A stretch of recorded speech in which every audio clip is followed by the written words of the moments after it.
എന്നെ തെറി വിളിക്കുന്ന ഏത് രാഷ്ട്രീയ പാർട്ടിക്കാരുമായിക്കോട്ടെ, ഏത് സഖാക്കളുമായിക്കോട്ടെ, ധൈര്യമുണ്ടെങ്കിൽ പറ. ജനങ്ങൾക്ക് നല്ല റോഡുകൾ ഉണ്ടാക്കി, തെറ്റാണോ? പട്ടിണി കയറുന്നവന് ഭക്ഷണം കൊടുത്തു, തെറ്റാണോ? ഇലക്ട്രിസിറ്റി ഇല്ലാത്ത വീടുകളിൽ ഇലക്ട്രിസിറ്റി എത്തിച്ചു, തെറ്റാണോ? 40-50 വീടുകളിലുള്ള കോളനികളില് 1 മണിക്കൂർ വരുന്ന വെള്ളത്തെ ആശ്രയിച്ച് ജീവിച്ചിരുന്ന കുടുംബങ്ങള്, അവർക്ക് 24 മണിക്കൂറും വെള്ളം കൊടുത്തത് തെറ്റാണോ? ഈ 10 വർഷക്കാലം ഞാൻ ചെയ്ത, ഈ ജനങ്ങൾക്ക് വേണ്ടി, ഈ നാടിന് വേണ്ടിയിട്ട് ചെയ്ത ഏതെങ്കിലും ഒരു കാര്യം ഈ ജനങ്ങൾക്കോ നാടിനോ ഏതെങ്കിലും ജീവികൾക്കോ എന്തെങ്കിലും ഒരു ബുദ്ധിമുട്ടുണ്ടാക്കിയിട്ടുണ്ടെങ്കിൽ അന്ന് ഞാൻ ഈ പദ്ധതി ഉപേക്ഷിച്ച്, ഈ പ്രസ്ഥാനം ഉപേക്ഷിച്ച് 2020 എന്ന പ്രസ്ഥാനം നിർത്തിവെക്കാം. പ്രിയപ്പെട്ടവരെ, വ്യവസായിയായ, ഇവര് കുത്തുന്ന ബൂർഷയായ ഞാന്, മുതലാളിയായ ഞാന് നിങ്ങളുടെ മുന്നിൽ നിന്ന് നിൽക്കുന്നുണ്ടെങ്കിൽ ഈ കേരളത്തിലെ പാവപ്പെട്ടവരുടെ കണ്ണീര് തുടയ്ക്കാൻ വേണ്ടിയിട്ടാണ്, അല്ലാതെ അവരുടെ വേർപ്പിന്റെ ഫലം നിന്ന് അത് ഊറ്റിക്കുടിക്കാൻ വേണ്ടിയിട്ടല്ല. നമുക്കറിയാം, ഇന്ന് കേരളം മുന്നോട്ട് പോകുന്നത് ഒരു ദിവസം 165 കോടി രൂപ കടമെടുത്താണ്. കടമെടുക്കുന്നു, തൊഴുത്ത് പണിയുന്നു, ലിഫ്റ്റ് പണിയുന്നു, ടൂറുകൾ നടത്തുന്നു, ആർഭാടത്തോടെ ജീവിക്കുന്നു. ഇവിടെ പാവപ്പെട്ടവൻ ഓരോ ദിവസവും വിലക്കയറ്റം കൊണ്ട് പൊറുതിമുട്ടുന്നു. മന്ത്രിമാരും മുഖ്യമന്ത്രിയും നേതാക്കന്മാരുമെല്ലാം നിങ്ങളുടെയും ഈ നാടിനെയും കൊള്ളയടിച്ച് ഊറ്റിക്കുടിച്ചുകൊണ്ട് അവരവരുടെ ജീവിതം ആഘോഷിക്കുകയാണ്. ഇതൊക്കെ ആയിക്കഴിഞ്ഞാലും തെരഞ്ഞെടുപ്പ് വരുമ്പോ ഒരു കിറ്റ് കിട്ടും. ആ കിറ്റിന് പുറകെ പോയി നമ്മളെല്ലാം വരിയായിട്ട് നിന്ന് ഈ വൃത്തികെട്ടവന്മാരെ വീണ്ടും തെരഞ്ഞെടുക്കും. നിങ്ങൾ ആലോചിച്ചു കൊള്ളണം. ഇനി ഒരിക്കൽ കൂടിയത് നിങ്ങള് അതേ രീതിയിൽ ചിന്തിക്കാതെ, ആലോചിക്കാതെ ഈ പരമ്പരാഗതമായിട്ട് നിങ്ങളെ വഞ്ചിച്ചുകൊണ്ടിരിക്കുന്ന ഈ വൃത്തികെട്ടവന്മാരെ വീണ്ടും അധികാരത്തിലേറ്റിയാൽ നിങ്ങൾ നിങ്ങളുടെ സ്വയം കുഴി കുഴിക്കുകയാണ് എന്ന്. ഏത് കൊലപാതകം നടത്തിയാലും, ആരെ ബലാത്സംഗം ചെയ്താലും ആർക്കും രക്ഷപ്പെടാവുന്ന ഒരു നിയമം, ഒരു രാഷ്ട്രീയ നിയമം, അത് മാറണം. ഇപ്പൊ ഈ പറഞ്ഞ സഖാവിനോടൊന്നും പറയാനുണ്ട്. തിരുവാണിയൂറിന്റെ മണ്ണില് എനിക്ക് 1 സെന്റ് സ്ഥലവുമില്ല, 1 ഇഞ്ച് സ്ഥലവുമില്ല, അതിന്റെ ആവശ്യവുമില്ല. എനിക്ക് കേരളത്തിലുള്ള എല്ലാ സ്ഥലവും തന്നെ വിൽക്കാനാണ് ഞാൻ തീരുമാനിച്ചിരിക്കുന്നത്. നിങ്ങൾക്കറിയാം, എന്നെ ഒരു പട്ടിയെ പോലെ വളഞ്ഞാക്രമിച്ച് 140 MLA-മാരും 20 MP-മാരും ഉദ്യോഗസ്ഥ സംവിധാനങ്ങളും മൊത്തമായിട്ട് ഉപയോഗിച്ച് എന്നെ പോലെ ഒരാളെ വളഞ്ഞിട്ട് ആക്രമിക്കുകയാണ് ചെയ്തത്. അപ്പോഴും ഞാൻ എന്റെ രാഷ്ട്രീയത്തെ ഉപയോഗിച്ചില്ല. അവിടെ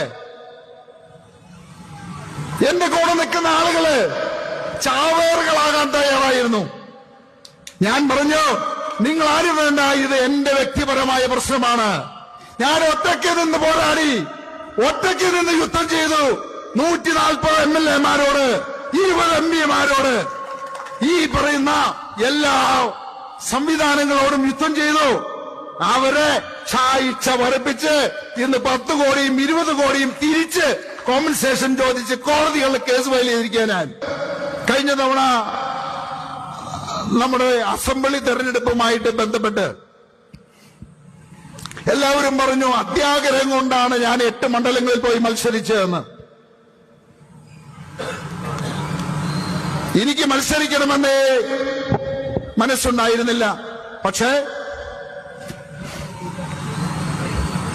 കുന്നത്തുനാട് നിയോജക മണ്ഡലം കിഴക്കമ്പലം ഒരു മാതൃകാ പഞ്ചായത്താക്കിയ മാതിരി തന്നെ കുന്നത്തുനാട് നിയോജക മണ്ഡലം ഒരു മാതൃകാ മണ്ഡലമാക്കി മാറ്റണമെന്ന് ഞാൻ ആഗ്രഹിച്ചു. അപ്പോ അവിടെ നിന്ന് മത്സരിക്കാം. അതിനുവേണ്ടി കേന്ദ്ര തെരഞ്ഞെടുപ്പ് കമ്മീഷന് ചിഹ്നത്തിന് വേണ്ടി അപേക്ഷിച്ചു കഴിഞ്ഞപ്പോ അവിടെ നിന്ന് പറഞ്ഞത്, നിങ്ങൾ 5% സീറ്റുകളിൽ മത്സരിക്കണം. 5% സീറ്റുകളിൽ മത്സരിച്ചാൽ മാത്രമേ നിങ്ങൾക്ക് ചിഹ്നം തരാൻ പറ്റൂ. അപ്പോ 140-ൽ 5% എന്ന് പറയുമ്പോ 7 മണ്ഡലങ്ങളിൽ മത്സരിക്കണം. ഇനി 7 മണ്ഡലങ്ങളിൽ നിർത്തി കഴിയുമ്പോൾ ആരെങ്കിലും കാലുവാരിയാൽ എന്തെങ്കിലും ആകുമോ എന്ന് വിചാരിച്ചാണ് 8ാമതൊരു മണ്ഡലം കൂടി തെരഞ്ഞെടുത്തത്.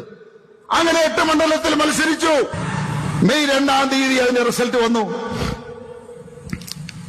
3 ആഴ്ചക്കാലം ഞാൻ മൗനവ്രതത്തിലായിരുന്നു. കാരണം തോറ്റവൻ പറഞ്ഞത് കേൾക്കാൻ ആർക്കും താല്പര്യമുണ്ടാവില്ല. നമ്മുടെ പ്രവർത്തകരെല്ലാം നിരാശരായി. എന്തുകൊണ്ട് ജനങ്ങൾ മനസ്സിലാക്കിയില്ല എന്ന്. മെയ് 20-ാം തീയതി ഞാൻ കമ്മിറ്റികൾ വിളിച്ചു തുടങ്ങി. 27-ാം തീയതി വരെ കമ്മിറ്റികൾ വിളിച്ചു. എല്ലാവരും വളരെ ദുഃഖത്തോടെ ഇരിക്കുന്നു. എല്ലാവരും 2020 തീർന്നു, 2020 ഇല്ലാതെയായി എന്ന് വിചാരിച്ചു. അവരോടെല്ലാം ഞാൻ പറഞ്ഞൊരു കാര്യമുണ്ട്. 8 മണ്ഡലത്തിൽ നിർത്തിയത് ആരാണോ ആ ആള് തന്നെയാണ് 8 മണ്ഡലത്തിൽ എന്നെ തോൽപ്പിച്ചതും. എനിക്ക് നിൽക്കണമെന്ന് ആഗ്രഹമുണ്ടായിരുന്നില്ല. പക്ഷേ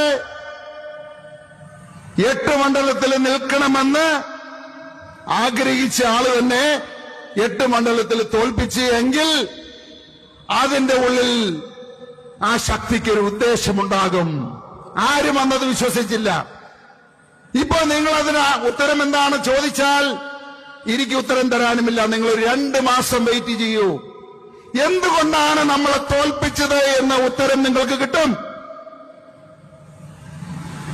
2 മാസം വെയിറ്റ് ചെയ്യേണ്ടത് വന്നില്ല. മെയ് 25-ാം തീയതി മീറ്റിംഗുകൾ തീർന്നു. ജൂൺ 2-ാം തീയതി എന്റെ സ്ഥാപനങ്ങളിൽ റെയ്ഡ് തുടങ്ങി. റെയ്ഡ് എന്ന് പറയുമ്പോ നമ്മൾ വിചാരിക്കും ഒരു വണ്ടി വന്ന് 5-6 ഉദ്യോഗസ്ഥർ വന്ന് പരിശോധിക്കുക. അതല്ല,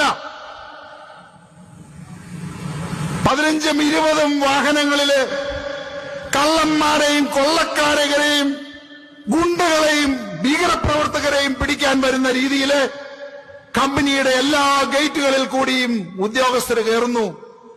ഫാക്ടറികളിലേക്കും ഓഫീസുകളിലേക്കും എരച്ചു കയറുന്നു. എല്ലാവരെയും ഭീഷണിപ്പെടുത്തുന്നു. അതായിരുന്നു റെയ്ഡ് നടന്നത്. ഒന്നിടവിട്ട ദിവസങ്ങളിൽ 12 റെയ്ഡുകൾ നടന്നു. ഒരു വാക്ക് പോലും ഞാൻ എതിർത്ത് സംസാരിച്ചില്ല. നിശബ്ദമായിട്ട് നിന്നു. കാരണം പരിശോധിക്കുന്നവര് പരിശോധിക്കട്ടെ, കണ്ടുപിടിക്കട്ടെ. എന്റെ പേരിൽ എന്തെങ്കിലും തെറ്റുകള്, നിയമവിരുദ്ധമായിട്ടുള്ള എന്തെങ്കിലും പ്രവർത്തനങ്ങള്, ഞാൻ ഏതെങ്കിലും നിയമം ലംഘിക്കുന്നുണ്ടെങ്കിൽ പുറത്തു വരട്ടെ. പക്ഷേ ഇന്ന് മൃഗ സംരക്ഷണ ഡിപ്പാർട്ട്മെന്റ് ഒഴിച്ച് എല്ലാ ഡിപ്പാർട്ട്മെന്റും അതിനകത്ത് കയറി കഴിഞ്ഞു. ഇനി മൃഗ ഡോക്ടർ മാത്രമേ പരിശോധിക്കാനുള്ളൂ. എന്നിട്ടോ 29-ാം തീയതി 12ാമത്തെ റെയ്ഡ് തീർന്നപ്പോ ഞാൻ പൊട്ടിത്തെറിച്ചു. മാധ്യമങ്ങളെ വിളിച്ചു പറഞ്ഞു 3500 കോടി രൂപയുടെ നിക്ഷേപം ഇവിടെ നിന്ന് പിൻവലിച്ചു കൊണ്ടുപോവുകയാണെന്ന്. പിന്നെ കണ്ട പൂരമല്ല നിങ്ങൾക്കറിയാമല്ലോ. ആ റെയ്ഡുകൾ കൊണ്ട് ദൈവം ഒരു കാര്യം ഉദ്ദേശിച്ചിരുന്നു. എന്നെ മാനസികമായിട്ടും ശാരീരികമായിട്ടും ശക്തിപ്പെടുത്തുക. ഏത് കൊടുങ്കാറ്റ് വന്നാലും അഗ്നിപർവ്വതമിളകി വന്നാലും ഭയപ്പെടരുത്. ഒരു സംസ്ഥാനം മുഴുവനായിട്ട് എന്നെ പോലെയുള്ള ആറ് ആക്രമിച്ചു നോക്കി കുലുങ്ങാതെ നിൽക്കാൻ ദൈവം എന്നെ പഠിപ്പിച്ചു. എതിർത്ത് തോൽപ്പിക്കാൻ എന്നെ പഠിപ്പിച്ചു. ഇന്ന് ഞാൻ ശക്തനാണ്. ഒരു രാജ്യത്തെ നയിക്കാൻ, ഒരു സംസ്ഥാനത്തെ നയിക്കാൻ ശക്തനാക്കി ദൈവം എന്നെ. എന്നിട്ടോ തെലങ്കാനയിൽ നിന്ന് ഫ്ലൈറ്റ് വന്നിറങ്ങുന്നു. അയക്കെന്ത് സൂക്കേടുണ്ടായിട്ടാണെന്ന് എനിക്കറിയില്ല. എന്നെ കൊണ്ടുപോയി അവിടെ ചെന്ന് 470 ഏക്കർ 2000 കോടി രൂപയുടെ സ്ഥലം എന്റെ പേരിൽ എഴുതി വെച്ച് തന്നു. എന്താന്ന് പറയാൻ എനിക്ക് തോന്നിയില്ല. അവിടെയാണ് ദൈവത്തിന്റെ കളികൾ നിങ്ങൾ മനസ്സിലാക്കേണ്ടത്. അതുകൊണ്ട് തീവ്ര രാഷ്ട്രീയക്കാരെ, നിങ്ങൾക്ക് ഈ വാട്സപ്പിലും അതിലൊക്കെ നിന്ന് കോക്കരി കുത്താനേ സാധിക്കൂ. ഇത് ദൈവത്തിന്റെ ശക്തിയാണ്. തൊടാൻ സാധിക്കില്ല.